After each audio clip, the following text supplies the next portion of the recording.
Selamat datang kembali di channel Bukan Saran Keuangan. Nah, kali ini kita nggak akan ngomongin soal uang dulu. Kita mau bahas sesuatu yang lagi panas-panasnya, yaitu keraguan Erick Thohir. Sekarang, gue mau coba jadi tukang ramal dadakan, menerawang apa sih yang ada di pikiran Pak Erick Thohir saat ini. Coba bayangin, di saat semua fans timnas lagi harap-harap cemas nunggu siapa yang bakal jadi pelatih kepala timnas Garuda, Pak ET malah kayak hilang di telan bumi, nggak jelas ada di mana.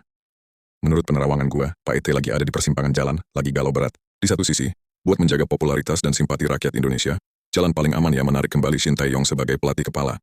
Ini langkah yang paling diinginkan publik. Tapi, di sisi lain, egonya kayaknya gede banget nih. Masa ia harus jilat ludah sendiri? Kan gengsi gitu loh. Mengakui keputusan sebelumnya salah itu berat, apalagi kalau sudah terlanjur diumumkan ke publik.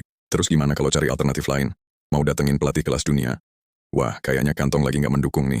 Biayanya kan nggak sedikit. Tapi kalau pilihannya jatuh ke pelatih kelas Tarkam, yang sesuai isi kantong, wah, bisa makin hancur nama baik Pak ET. Reputasinya bisa anjlok. Dan ini bisa jadi bumerang buat rencana politiknya di tahun 2029 nanti. Pusing tujuh keliling pasti, gundah gulana. Entah apa yang harus dilakukan. Begini salah, begitu salah. Maju kena, mundur juga kena. Rasanya seperti buah si malakama.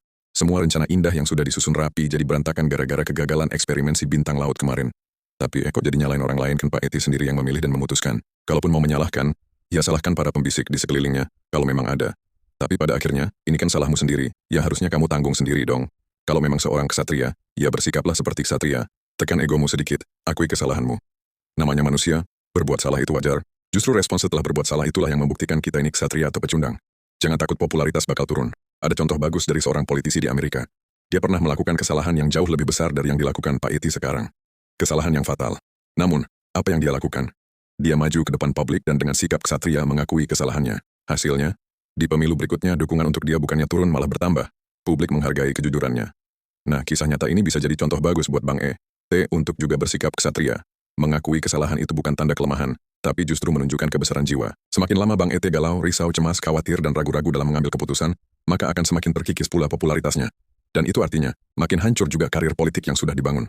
Sudahlah Bang ET, segeralah sadar dari kebimbangan ini.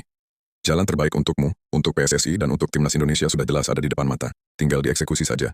Apalagi yang kamu tunggu? Waktu terus berjalan loh. Oke deh, sambil kita sama-sama menunggu keputusan dari Bang ET, kita sudahi dulu pembahasan kali ini. Jangan lupa untuk like, subscribe, nyalakan loncengnya, dan tinggalkan komen di bawah. Supaya channel ini bisa makin berkembang dan kita bisa terus diskusi bareng. Thank you, ya.